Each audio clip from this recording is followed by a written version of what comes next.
and I didn't want to be alive anymore. All the time just thought it'll be just so much better if I just cease to exist. And it was just very heavy. And I was skin and bones at this point too. So I wasn't eating, but I was drinking and just very sick. On today's episode, we have my friend Brittany. She grew up in Minnesota and watching her dad drink every single day, and she swore she'd never end up like him. By her late 20s, she was drinking 2 bottles of wine alone every night, hiding it from everyone, and convinced she wasn't going to make it out. On January 3rd, 2025, that changed. And this is the story of how she finally quit drinking and what it cost her to get there. And this is Brittany's story on the Sober Motivation Podcast. If you're enjoying the podcast, don't forget to subscribe to the channel. And if you'd like to support the show, head over to buymeacoffee.com/sobermotivation, and I'll drop Brittany's contact information and all of that down in the show notes below. Now let's get to Brittany's story. Welcome back to another episode of the Sober Motivation Podcast. Today we've got Brittany with us. Brittany, how are you? Hey, I'm great. How are you doing? Yeah, I am really good and excited to connect with you and have you share your story with all of us on the podcast. Thank you. I'm really happy to be here. Yeah. What was it like for you growing up?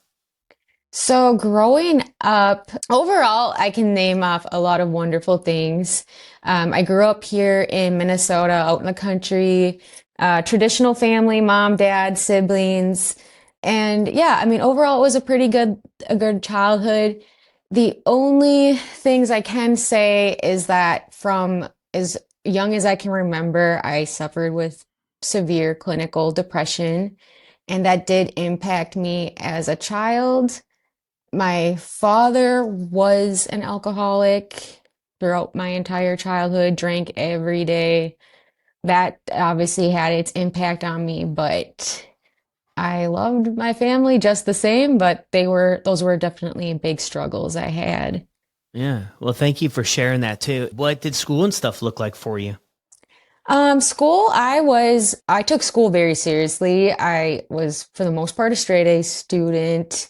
I was hyper independent. My parents didn't like have to get after me, like, hey, did you do your homework yet? It was just like, she always has her homework done. So I was very studious. And again, I took deadlines seriously, all that.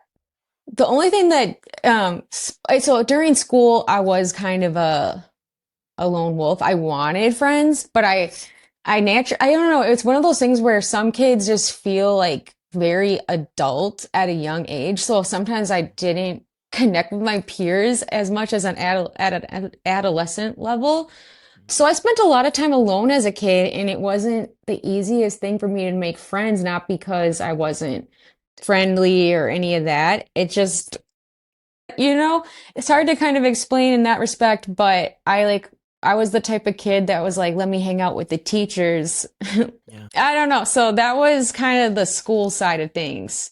Yeah. Very, very lone wolf. But if I did make a friend, it was like, okay, that is my friend, Yeah. So yeah. Best friend right there. Cool. Thanks for sharing that with us too. It's always interesting because you hear a lot of stories on the podcast and you've listened to the show, and some parents grow up maybe struggling with drinking, and then there are other people who their parents never drank and they still, oddly enough, find themselves sort of on this journey of alcohol being problematic for them. You growing up around that, did you develop any insight or any sort of beliefs about how alcohol impacted somebody's life, and saying maybe that would be something you wouldn't explore, or you would explore cautiously? Did you have any of those thoughts early on? Yes. For number one, I hated when my dad drank. I did not like it. And I wanted him to quit so badly. My mom did all the things. And as a kid too, I felt like I had empathy for my dad and understood to a certain extent why he did drink, because I knew he had a very challenging childhood. But I still didn't fully understand it. I just knew, like, I remember thinking, like, man, why can't you just stop? I remember thinking that, like, but as a result, I did have a negative viewpoint on alcohol and thought it wasn't something I'd ever want to mess around with because of him. So, later on in the teenage years where, my peers are starting to experiment with it more, I'm just like, no thanks. But eventually I started to see them. It would look more fun and appealing the way they would go about it than the way my dad did. So I'm like, well, they're making it not look so bad. And then I kind of thought to myself, well, I'm not my dad, so that's not going to happen to me if I try to give this a go. Yeah. And yeah, was I wrong about that? Absolutely. But Yeah. Well, that's kind of like something that I've talked about so much on the podcast. It's such a interesting thing about the human experience is that we can so easily see where one thing has brought somebody else, but so easily put ourselves in a different category or a different box, or that our journey is going to be completely different without maybe having the vision for potentially that it could look the same, worse, maybe not as bad as somebody else, right? That it impacts people in different ways too, which is it's so interesting. it really is. I know it's like I almost had this. I don't know. It's like my mom even used to say to me growing up, now be careful, alcoholism runs in both sides of your family. And I don't know what, like, I didn't take it as seriously as I should have. I think I did early on, but again, once I just started seeing my peers enjoy themselves so much with it, I just literally kind of dismissed that and just was like, oh, I guess my experience will be special. I'll be set apart from the family bloodline. But Yeah. you know, Yeah. And yeah. that's interesting too. Your mom had mentioned it. Was she a big drinker or no?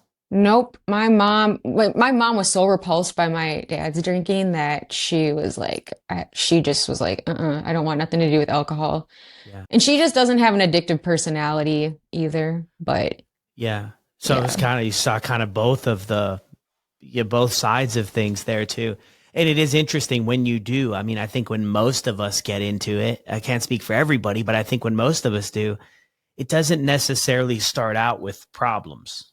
no, That kind of comes further down the line. So I think like, okay, you have in your head, right? You see how it's impacting your dad's life, but then you experiment with it and it's your experience is nothing like that. So right. it does really kind of make a lot of sense to why we wouldn't connect the dots. I mean, we're younger too, and we're still learning and Yep. everything's developing. And I only lived to Friday night when I was younger. So if what I was doing wasn't involved in that time, or the impacts or the consequences weren't going to hit me then, I mean, I didn't really think twice about a lot of the stuff I did too. And I mean, my big part of my story is I wanted to fit in. I was looking for a sense of belonging. At the time, I didn't realize it, but alcohol was just that free pass. Like if I could get alcohol and I hung out with other people who drank, we had absolutely nothing else in common. And I was like, not quote unquote cool, but we could still kick it when we drank at parties. And I just thought it was the greatest thing ever. I mean, what other than sort of you mentioned there, your peers where you look like having a good time sort of deal. What was there anything else that sort of interested you in drinking? Yeah. So another thing, I was always just, and still am, a major music junkie. So a lot of the artists that I really looked up to and loved their work, a lot of them I would see drinking or using drugs. And it did put this image in my head like that's kind of cool, or that makes them more creative, that makes them more wild and free. I did associate alcohol with creativity and a sense of a free spirit. So that was kind of the light I painted it in that respect. And I had a best friend in junior high and high school, and she was the one that actually first was like, "Hey, let's try smoking cigarettes." Same thing with cigarettes. I thought, "Oh, all my favorite artists, you see them smoking, they look cool, whatever, whatever." When her and I started smoking cigarettes, that's kind of how it started. And then it was her idea initially, like, "Hey, let's drink together. Let's try getting drunk. Like it'll be fun." And we were connected at the hip. Me and this girl were besties. It was like that soul friend kind of thing, right? When we started drinking together, we were having fun. It was a blast, whatever. But she went from 0 to 100 fast with alcohol. Mm. And it was very bad. She had, been in treatment a few times before ever turning 21, a DUI before 21. So I was again comparing myself to her. thinking I'm not as bad as her, even though I was keeping up with her just fine, just not quite to her extent. Mm. So, yeah. Yeah, so you had that. And that's another thing I think that comes up in a lot of our stories is that we do often compare to say John down the street or that person over there or another person and say, you know what, it's not as bad as where they're at. So in turn, not looking at where we're at, but just saying I'm not as bad as so and so. There's nothing to see here. I'm good to go. Everything's okay. Which is Yes. yeah, which is interesting. So, but you mentioned too, it started with smoking, and I think that that's sort of, I mean, that's probably a lot of people's story too, where things can maybe start. But I feel like once in my life anyway, once I crossed one line of something I said I would never do, it became easier to cross the second line of something I said I would never do. And then became easier. I feel like it just kind of slipped away what I knew was right. It was just easier to kind of keep going in that direction to try new things, to take more risks, see where I would land. That's so true. I think cigarettes really are like one of the first gateway drugs for a lot of people. And maybe these days vaping, I don't know for sure, but Yeah. because it's that one thing, it's kind of taboo, but it's kind of cool. And yeah, and once you experiment with that, yeah, it's like, why not experiment with this, that, and the third? And that is absolutely my story. And then Hmm. it just kind of keeps going. How was the end of high school and everything for you? I mean, any memories from there? Yeah. Again, high school, me and my friend, we really had fun together. And we were kind of, I guess, two lone wolves that met and we're just like, it was Yeah. cool. But, I ended up doing online high school for 11th and 12th grade and she did as well. And so that gave us a lot more freedom. And so I would get my schoolwork done when I could, and I still was maintaining good grades. But then it was like, hey, are you done with school? Oh, yeah, I'm done with school too. Let's kick it. And so we would drink. Then we would listen to our music and drink and, go hang out in the woods. That was kind of our thing. And she got her license before me. And so she'd pick me up, and she was like one of the first people, or is the first person to really desensitize me to the idea of drinking and driving. So we would drink and drive together around our little small town and go hiking. And I'm like, oh, she's driving just fine. Like, again, this is so bad looking back, but in my teenage brain, I was justifying it.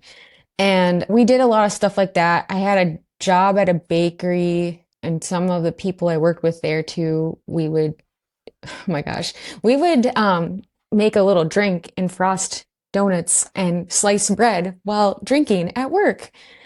Yeah. Yeah, so that was all in high school. And yeah, I can think back to a lot of great times, but it was definitely the beginning of something a lot worse. So, Yeah. But when you're going through it, there's all these maybe these small little events that just normalize, drinking kind of being part of the culture that we're, living in, or just part of the events and kind of what we do. I mean, I think that's such a slippery slope when I look back at my story, when I connected the drinking to like happiness, when I connected the drinking to connecting with other people, because, as time went along, I lost the ability to do that otherwise. That just kind of became the thing of like, I'm bored, or here's downtime, or here's meeting somebody new, or you're having a rough day. Let's talk about it over a drink. And then it's like, before I knew it, everything required a drink, or I thought it did. yes. Yeah, I just didn't have the other ways. And it's kind of like what you mentioned there too. When I think back to this stuff, I'm like, man, like that's so strange. That's so far from where I am now. I can see it clear as day. But when you're going through it, that's the thing with all of this. The awareness is just not there, which is wild. Yes, I completely agree. A lot of your self-awareness just is gone and numbed, and the seriousness of things is just everything's downplayed as long as it's in the name of protecting like the habit, protecting the being able to drink. And like you said, at first alcohol was like a thing to just do for fun, but it very quickly was like, this is the sidekick. You have it for everything. You have it for when you're happy, when you're sad, when you're mad, when you're celebrating, or when you're mourning. Like it's always the perfect sidekick, or was believed to be. And yeah. Yeah. Yeah. Thank you for sharing that. Anything else too before we move forward from your childhood that you feel is important to the story? Yeah, I mean, I did have a number of traumatic events that did also happen to me in very early young ages, without getting into details, that I never knew needed to be addressed in a more maybe professional way, like perhaps being seeing a therapist or stuff like that. It was just like kind of like if something really, really bad or traumatic happened, it's just like, oh well, that happened, just move on. But that still lived inside and was manifesting in different ways. And I, too young to even know that that's a thing, but that definitely was something I carried with me throughout the childhood and through adult life that I wasn't confronting or dealing with. So I will mention that in terms of childhood, a lot of traumatic things and even situations of certain types of danger being normalized, chaos being normalized.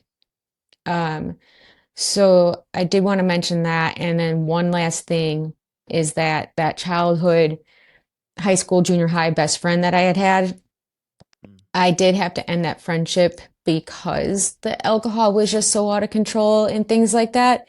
So once I did, I thought, oh, well, I have my life back. I can still drink, but it won't be like to the level that me and my friend were drinking.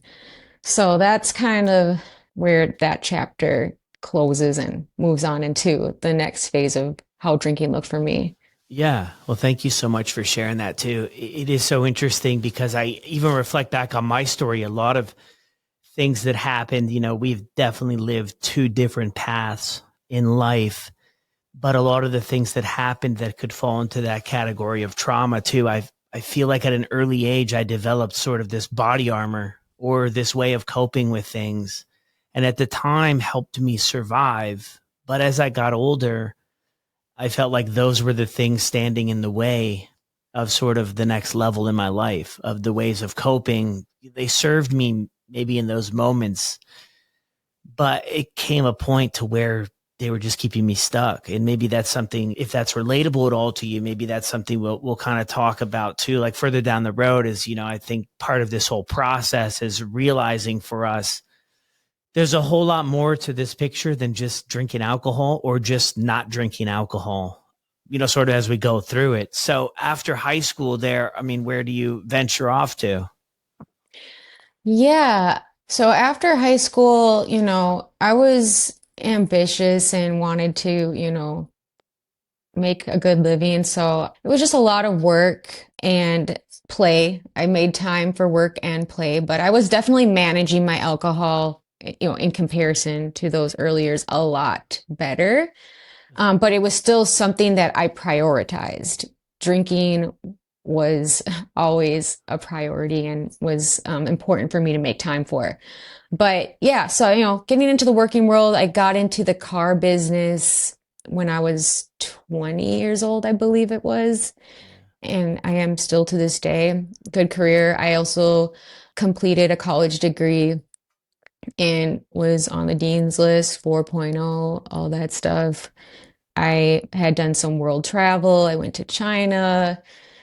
Just was, as a young person in their 20s, just trying to have as colorful of a life as possible and be Yeah. successful and again, still make as much room for play as I could. Yeah.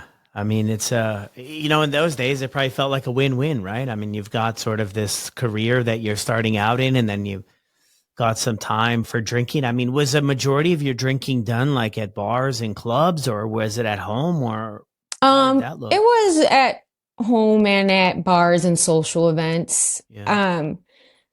I loved going out for cocktails with friends and just letting your hair down and all that stuff, but I definitely like to have my wine at home and my way to wind down after working hard. It Yeah. was a reward system for sure. And I was drinking pretty much almost every single day, but only some of the days was I drinking to the point where it's like, whoa, that was a lot, and you have to work the next day type thing. Yeah. But it was daily. But I just thought, oh, like I have control of my life, so Yeah. it's okay.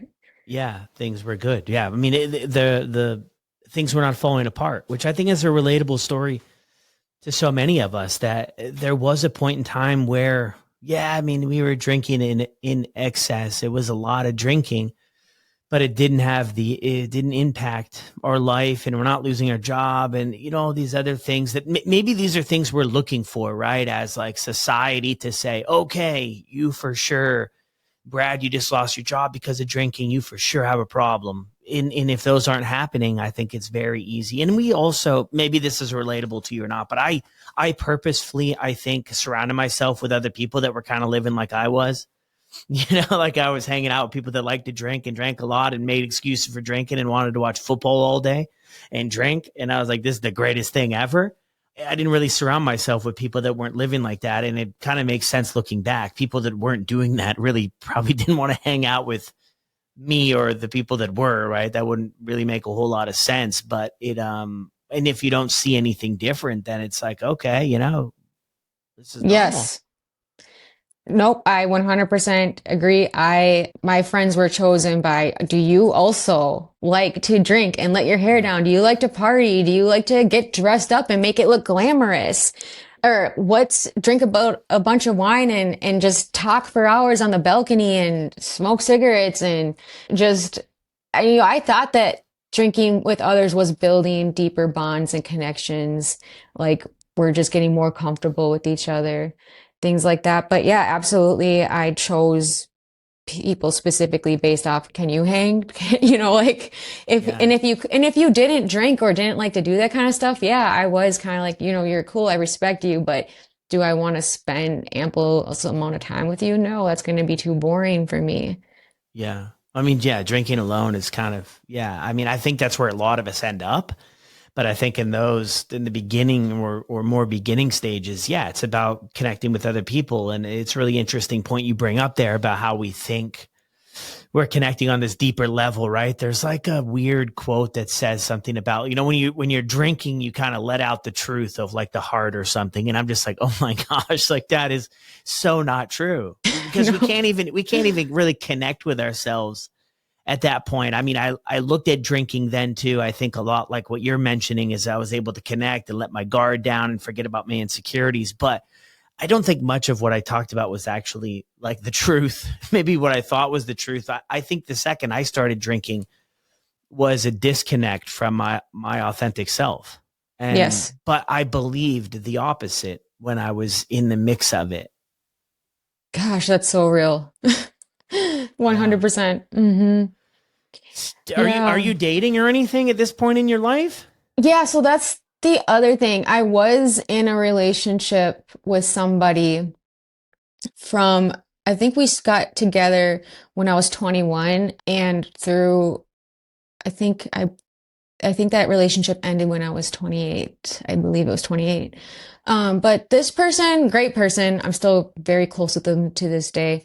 But they drank as well, but they didn't like have a problem, so to speak. But I think, and we would drink together, wine at home, whatever. But like, and I think they always, actually, in fact, they knew that I like to drink. So, but I don't think they were alarmed, so to speak. I think they just thought, young girl, 20s, oh, she's doing right by herself. She's working hard. She doesn't miss work. She's doing good in school.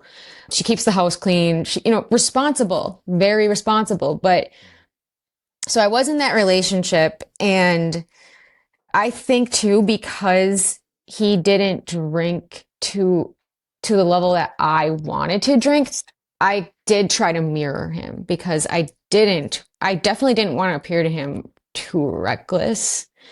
So, yeah, I do think that if it wasn't for being with him, I probably actually would have been a lot more reckless. So, Yeah. that's another kind of codependency in that respect. I'm dependent on mirroring my partner when I should be able to just manage that on my own, right? If in a perfect world, maybe, right? Yeah. But that's interesting so you're in this relationship too, but yeah, I mean, you're doing what you need to do. And I think that's kind of one of the more interesting things about alcohol as a drug. Sometimes people want to say drugs and alcohol. I did the DARE program and it was always kind of separated back in like grade 5 where you write the paper. And I don't know if you did that, and it was kind of like the two separate things, right? Alcohol was dangerous, but the drugs over here, I mean, you got to, never do this or say no to drugs. The big campaign, back in the 90s of just say no to drugs. But it was so interesting. And when you're struggling with alcohol, you can really hide out. Like you can really kind of fit into it. I used to go out with a lot of people and they say, I never knew you had a problem. Well, what you didn't know is after we stopped hanging out, I went home and drank a 6-pack or a dozen beers as well, as to where you probably went home and called it a night. Like I didn't want everybody else to see that side of things. Yes. Um, and yeah, it can make it complicated, but it's like, we look back and like, well, why did nobody say anything? It's like, man, because we were just keeping it quiet. We didn't want everybody Yes. to know and stuff in front of people. So, that is, yeah, that's always something is interesting with alcohol too, is it can seem to carry on maybe for longer and not be as red flag or as noticeable. I think for ourselves too. I think we tell ourselves a lot of things like, I mean, how could it be that bad? It's on every billboard. They sell it at the grocery store. They sell it at the convenience store. Everybody does it. We can feed ourselves these sort of ideas to keep things going. How do things look like for you moving forward too? I mean, Yeah. No, I mean, I just had to respond to that because I do think I was very methodical at who I drank around, how much I drank around them, how it appeared in front of them. And, it was a full-time job managing like my yeah, drinking and how it appeared to others. For some, it was like, if I knew you were on my level, great. yeah, If you're not, I'm like, okay. And so also to that too, like before a function or something like that, I would always drink before I went to the function, show up, seem composed and like articulate and all those things. And they'd have no idea. Like I drank a lot before I showed up here because my tolerance was very high. So, but then I would start to drink as if I was my first drink since that day, right? But yeah. mind you, I'd been drinking. And so then I'm drinking at the function and then I'm drinking when I get home more in, my privacy. And yeah, I was very good at managing and hiding certain aspects of the drinking. And that was a theme throughout all the years I continued to drink. But yeah, so, that to say that relationship I was in eventually collapsed in whatever kind of sense. And I had been in that relationship, like I said, since 21 years old. So at this point, I'm 28 and I'm going to be starting all over, move, all those things. And my drinking had gotten a lot worse the last 2 years I was in that relationship. Mm, And I was home alone all the time because he was gone a lot more for work and things of that nature.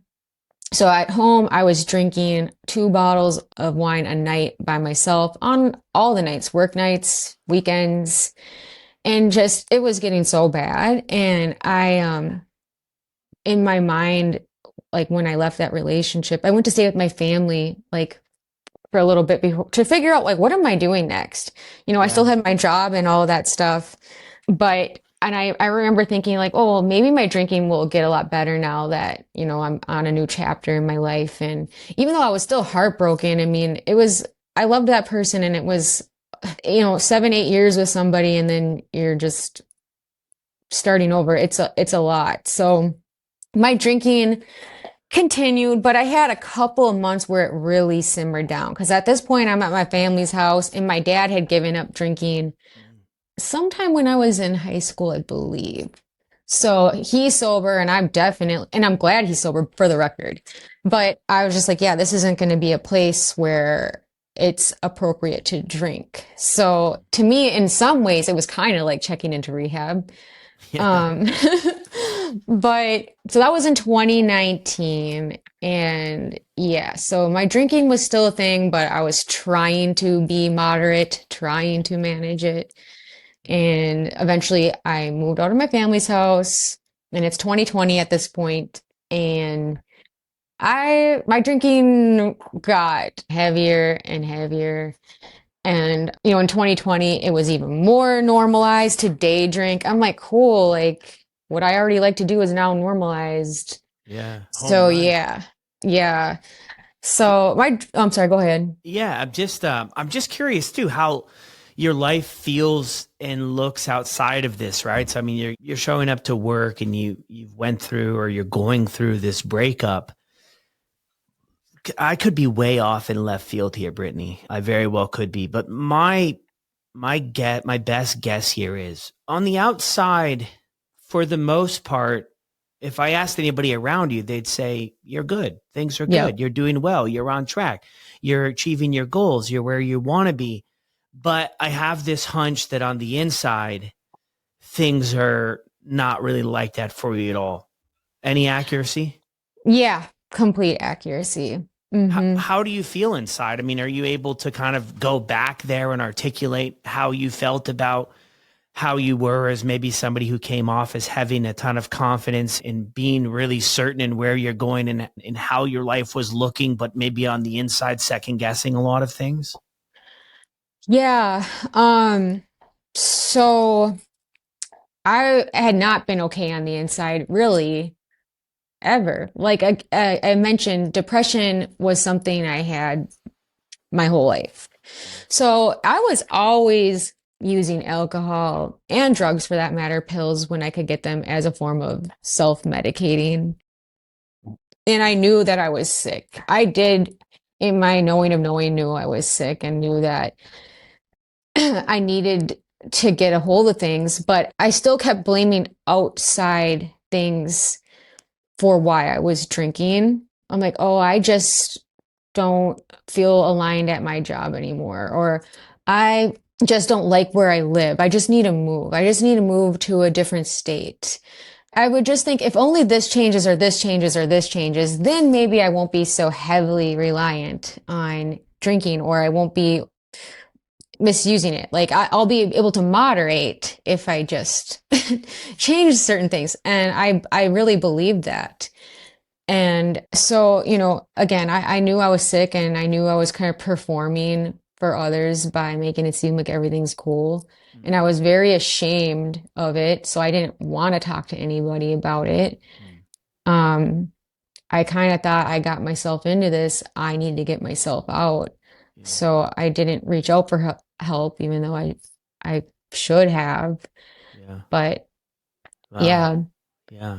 Well, thanks for sharing that too, because I think it's easy at times to get really honed in on the timeline and maybe not go to that level of how things, you know what I mean? We're actually looking. And I think that, or how things were actually feeling on the inside.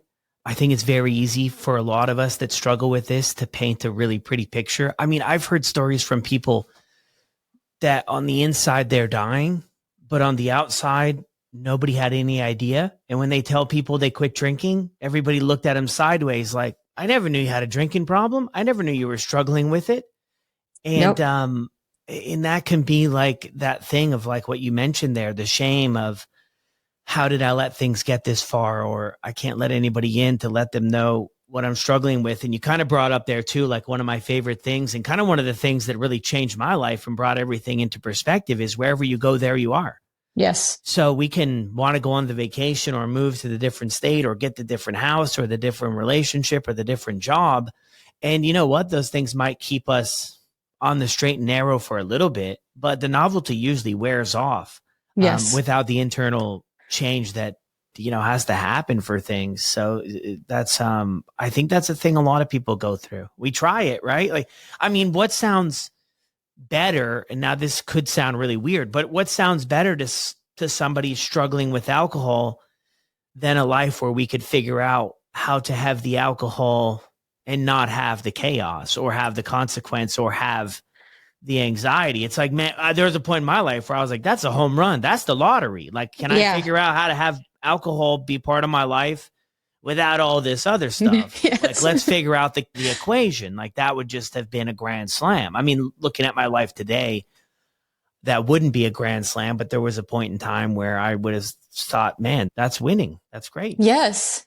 We wanted our cake and eat it too. We Yeah. did. And it was delusional to think that actually was something that could be attainable. Again, looking back, I'm like, man, I really believed that there was a way to have my cake and eat it too. And it's just like, no. Um, so it is really, it is, that's just very real. And that saying, no matter where you go, there you are. I remember actually, it was the first month I got sober. Someone close to me said that to me.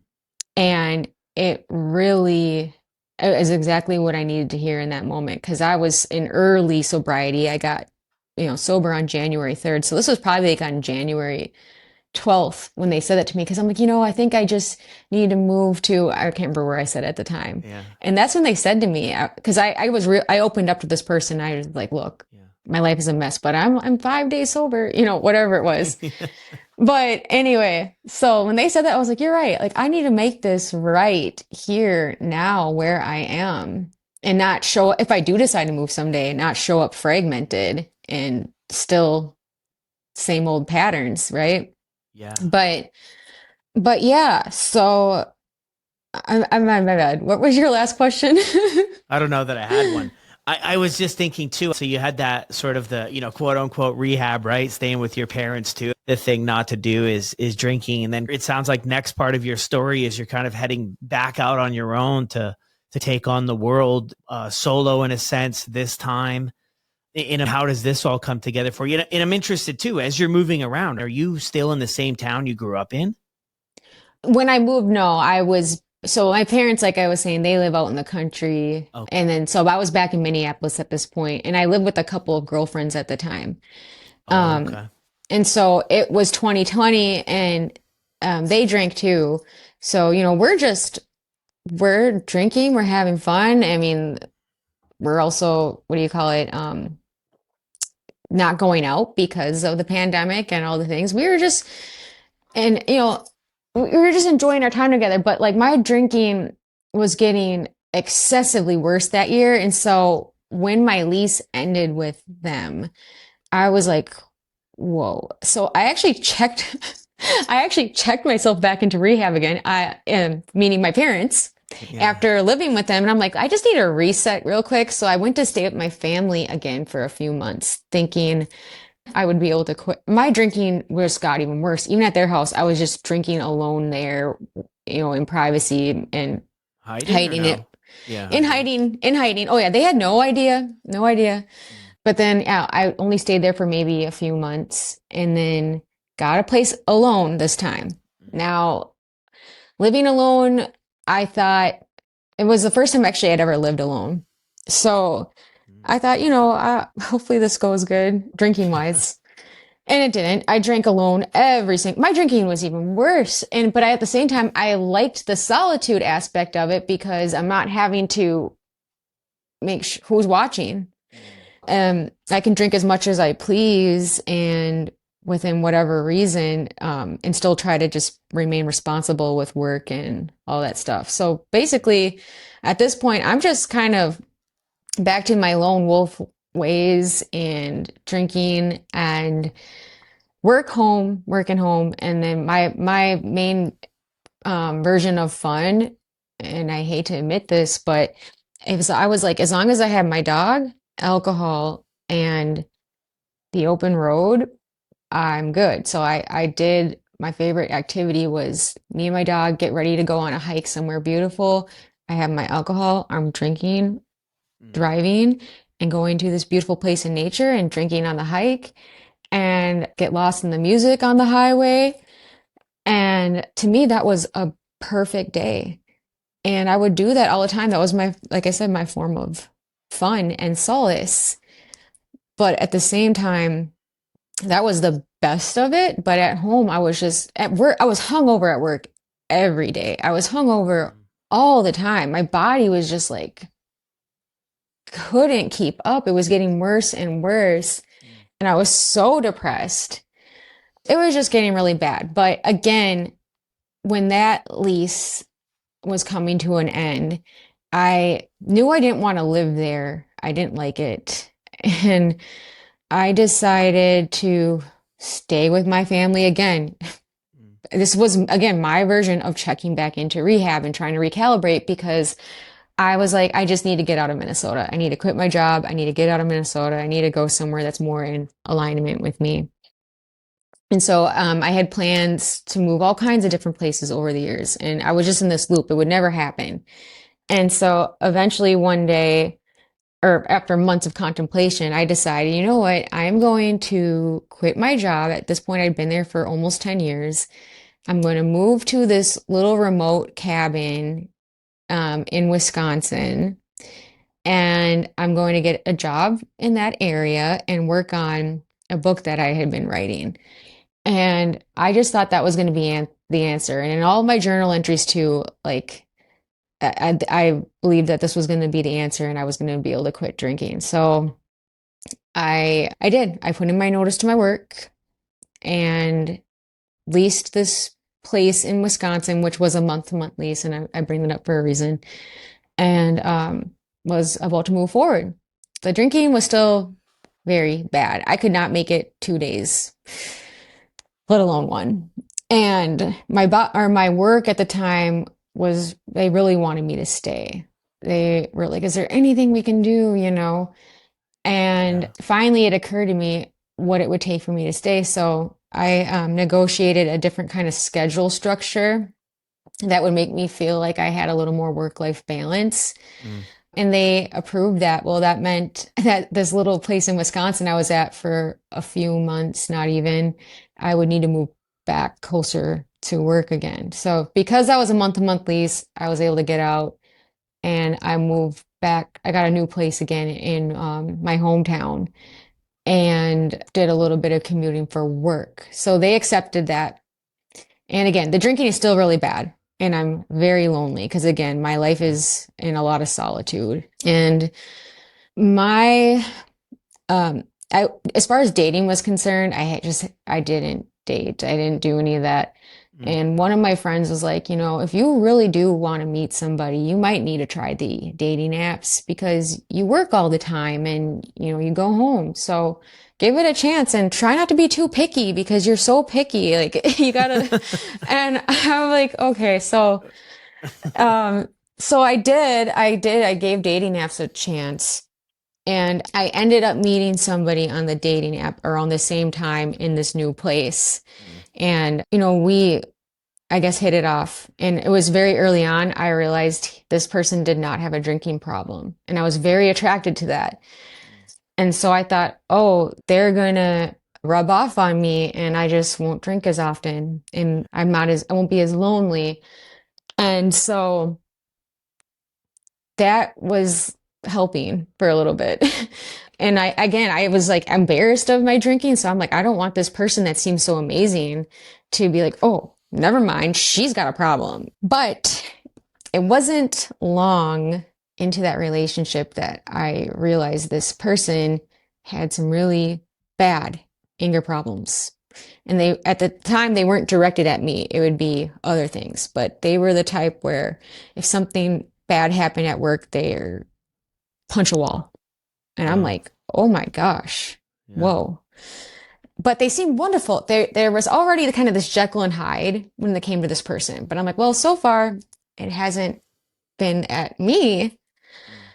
And this relationship moved very fast, Mm. but it wasn't long before, and at the time, I wouldn't have been able to call it abuse, but now with the education I have and everything, I was in an abusive relationship and in the early stages of it. So it was psychological, emotional, mental, and I was walking on eggshells. And I had a lot of highs with this person and a lot of lows, Mm. just like alcohol. Mm. And somehow, after a very, very, very low with alcohol, and I'm like, I'm never drinking again. That's it. Today's the day. Things neutralize a little bit. And then my brain only remembers the good times. Mm. And I'm like, okay, drinking. And it was the same thing with this person. Mm. they oftentimes say like abusive relationships are like a drug because of all the highs and lows and how our brain deals with somebody being the cause of harm, but also the solution to the harm. And again, much like alcohol. So Mm. basically, this relationship lasted about a year in total. But my drinking was getting worse while in this relationship because now I'm also drinking to numb myself from the nightmare I'm in with this person. And it was very challenging. And I kept thinking it's kind of same thing with alcohol. Well, maybe when his problems he has in his life dissipate and or things are more neutralized, he'll be the better version of himself that I've seen so many times. And yeah, so basically I'm just in this state of utter delusionment with everything, with the alcohol, with this person. And I didn't want to be alive anymore. I all the time just thought it'll be just so much better if I just cease to exist. And it was just very heavy. And I could tell my body, well, I was skin and bones at this point too. So I wasn't eat like my appetite was just gone. So I wasn't eating, but I was drinking and just very sick and withdrawn. And so I remember it was October of 2024. I I kind of not because I wanted more pain or harm, but I kind of wish something worse would happen so that it was like I had the ultimate clarity in terms of the relationship. And it was in November, he did end up physically assaulting me. And I guess that was the clarity that I needed and I got it. So I has planned a plan to get him out of my home, and it was very traumatic, right? So I got him out of my home, and then I told some people in my life, what had happened, and I knew that would keep me accountable too, because it wasn't so much longer after he had assaulted me that he went right back into love bomb mode and was trying to repair things. And I almost was kind of like, maybe I can look past this. Maybe this is just an isolated incident. But my sister, especially, really helped me stay accountable and know what I was dealing with. So yeah, I legally was able to break my lease after that because of domestic violence. And I went to stay with yet my family again. But this time I was so traumatized. I didn't know what was what. I didn't have the capacity to be like, where am I going to live? What am I going to do? Like, let me just be at my family. And so at this point, it's December and I'm still drinking a lot and I just am wounded and I'm no contact from this person, right? Yeah. And I'm listening to now podcasts I'm listening to your podcast and I'm listening to domestic violence podcasts at once. And one of the DV podcasts mentioned that abusive relationships can be harder to break than a heroin addiction because of the trauma bond that forms. And when they're explaining all this, I'm like having so many dots connecting on my relationship with alcohol and this and how that was kind of a manifestation of what I had going on inside, just reflected in a relationship. And I'm like, it was just very mind blowing. So I'm remaining no contact. It's hard. And in remaining no contact, it's much like abstaining from alcohol in that respect. Although I wasn't abstaining from alcohol just yet. I decided, you know what? My birthday's on December 31st. So I'm like, I'm going to go down to New Orleans. I'm going to get together with some of my friends. I'm trying to try to forget about all this terrible stuff and have a good time. So I booked this trip and I'm there and everything's going good so far. My ex sends me an email. He had already been sending me emails that were just pulling at my heartstrings, right? And I just kept ignoring them. But one night while drinking a little bottle of gin, walking back to my Airbnb in New Orleans. My guard is down. I'm under the influence. I get a message that just tugs at my heart again. And I'm like, you know what? I love him. I miss him. I'm just gonna break no contact. And so I did. And next thing he's on the phone and he happened to be in Alabama. He's a truck driver. He's like, he's like, God wants us to be back together. And I'm like, oh yeah, this is all just divine intervention, whatever. So next thing you know, we're together in New Orleans. Everything seems cool.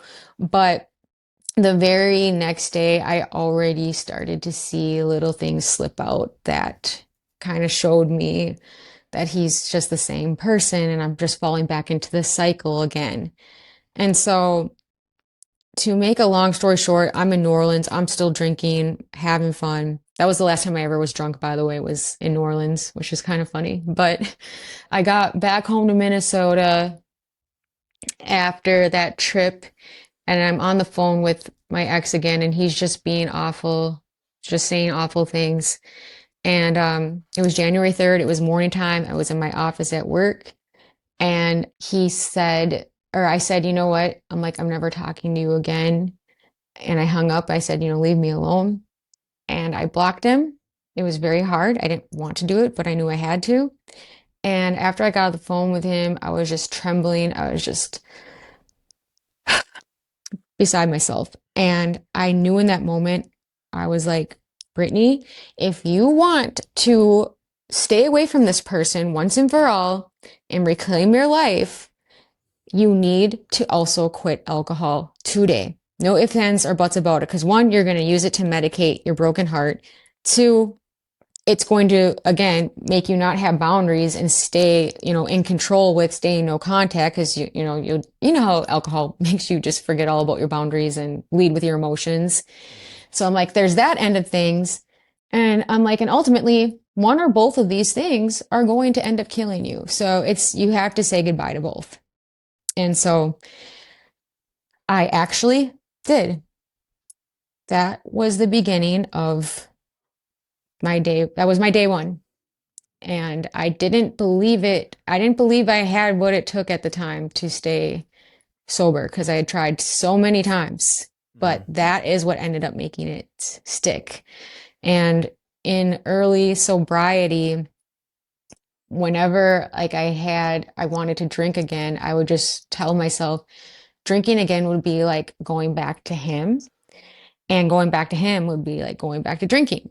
And I'm like, both are destructive and are taking your life away. So they were both enforcement of staying away from each thing. But it was the first time in my entire adult life that I was finally facing emotions head on without numbing. And it was the first time for a lot of things without alcohol. Let's just put it that way. Yeah. But again, I knew my life depended on it. Yeah. Wow. You really hit a stride there with sharing. Thank you for sharing all of that. So, you have all these times, right? You shared, right? You're trying. And I mean, maybe they're in the 50s or the hundreds of times you're committing, or maybe under that too, that you're trying to really throw everything at this, right? Your parents' place and changing this and changing that. And then, you have this whole experience. But then it comes down to January 3rd, where I don't know, maybe you woke up that day kind of like it was another day. Then maybe this wasn't even the plan when you woke up that morning. It doesn't sound like it, like you were going to start this journey again. And then here you find yourself 11 months later. Yeah. No, it was technically not the plan. But I will say this, that in December, when I had been writing like 2025, what do you call it? New Year's resolutions, that whole kind of thing. Yeah. One of my New Year's resolutions, and it wasn't the first time I had this, but I did write this year become either an under moderate drinker or not a drinker at all. So I still wanted to leave a little room for alcohol. Yeah. But I did set that. I was like, this is an intention. Like, I need to get this under control this year. So, but yes, did I think it was going to end up being that early on in the year? No. Yeah. Which is, I mean, it's so interesting in so many stories, right? Because we hear of like all these times we tried. And then I think if it doesn't work out, we can beat ourselves up. Like, look, it didn't work out. It'll never work out. Yeah, I'm always failing at this. And then it's kind of the one time maybe where we don't put all the emphasis on like our big goal or I'm quitting forever. It's maybe that quiet conversation we have with ourselves that maybe I'll just give it one more try. Like maybe that's what it takes. I think a lot of times we're looking for a rock bottom. We're looking for the stars to align. We're looking for it all to make sense. We're looking for all the answers. Maybe if I just listen to one more podcast or read one more book or have one more conversation or go to one more meeting, maybe then it will all make sense. But this story is so common. Maybe it was all of the things that we had tried before wasn't all for nothing. Maybe all of the things we had tried were lining us up for like this one moment of clarity or awareness or vision or something spiritual that happens that says, okay, maybe I do have what it takes to just say, stay sober today and see what tomorrow brings tomorrow. Yes, that is exactly right. Any of the other attempts in the past weren't for nothing. Listening to the podcast, your podcast for those years were not for nothing. It was all accumulating and helping me get to that point. And so you can never, I think, get enough education or flood your mind with this kind of information, even if you're still failing. It's all helping, even if you can't see it because you're not, free yet. Yeah. But Yeah. yeah, so Well, when we first connected, like, I feel like it's been a while now, but I think I remember this. Hopefully I'm right here, but how you had still been drinking, but we're still listening to the show and doing other stuff as well, I'm sure. And, maybe picking up things or maybe just in the background working on, your subconscious about drinking and how it's showing up in your life and about connecting, little dots here and there of other people's stories. And if they could do it, maybe there's something I could figure out here. Or I think we can do a really good job of isolating ourselves or convincing ourselves that our journey is so much different and our story is different. And although there are elements of that, I think as humans and the experience and the set of emotions that we go through is all relatable and what brings them upon is different. But from that element, we have so much in common. And, yes. Maybe that could be helpful. I want to hear a little bit about how the sobriety journey has been for you. And I mean, these, as you stack days and, January 3rd, kicking off the new year and your birthday on the 31st, like it's all big stuff coming up for you around the corner, right? It's exciting. Yeah. Oh my gosh. Yeah. It was crazy. And I had downloaded, one of those I am sober apps that helps you count down the days. This was probably like my 20th time downloading one of those apps. But I'm like, so I re-downloaded it, whatever.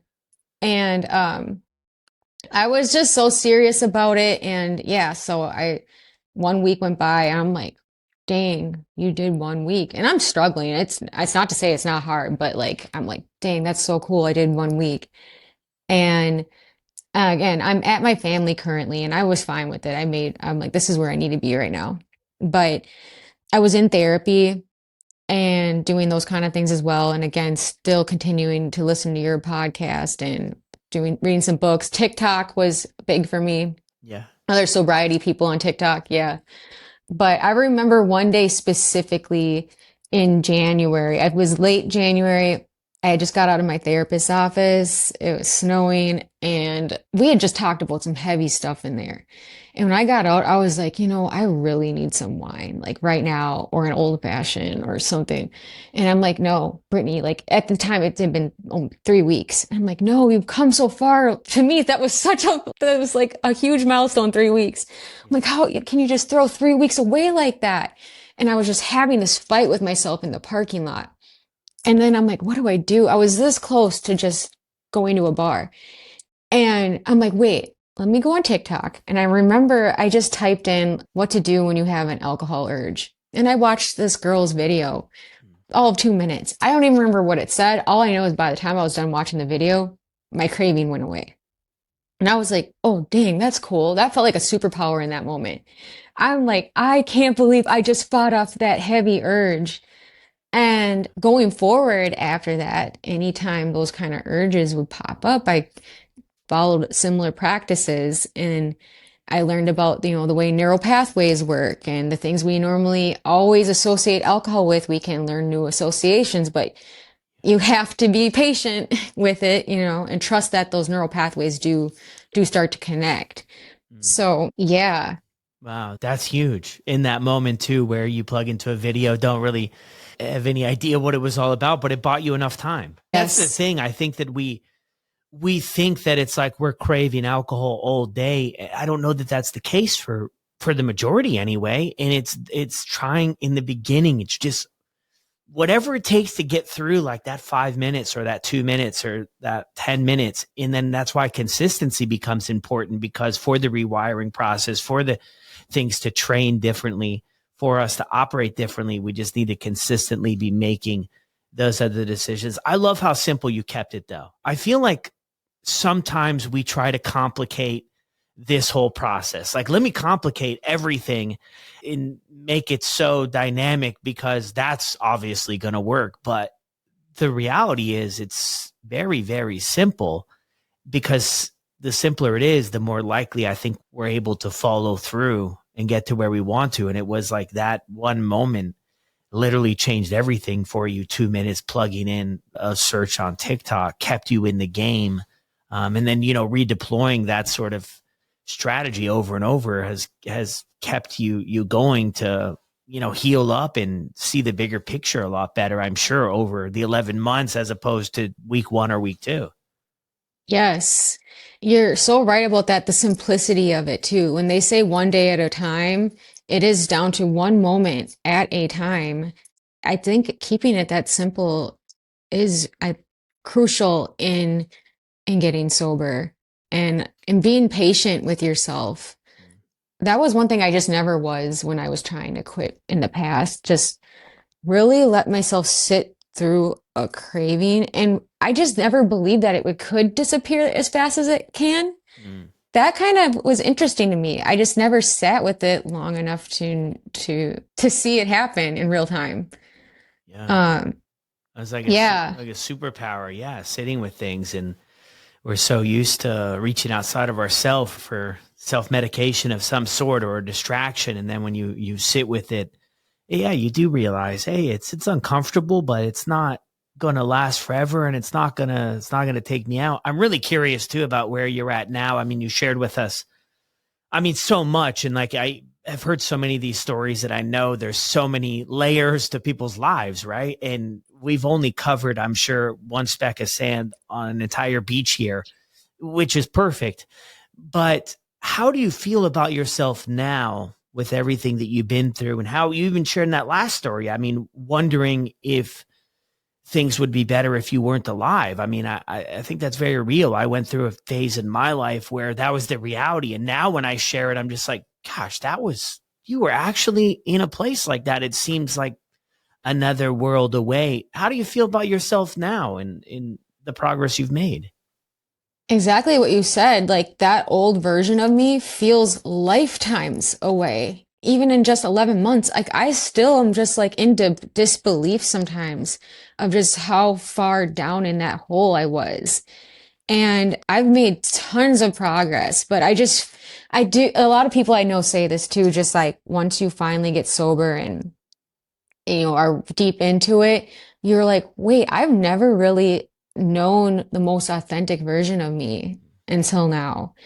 And gosh, sometimes it just one of those things that I look back and I want to cry in a joyful way.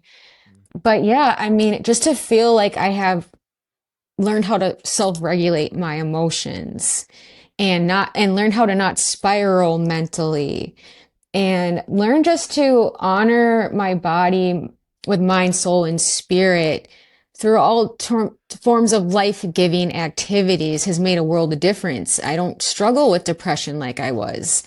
And if I have a bout of it, I know how to take care of myself in a way again that's life-giving, not numbing or that's destroying my spirit. So I spend a lot of time in the gym like a lot of us do in recovery and just reading and just finding joy in all the simple pleasures that are out there and not needing anything to make something seem more, what do you call it, enhanced or whatever. Like, Yeah. I, I feel immense gratitude and,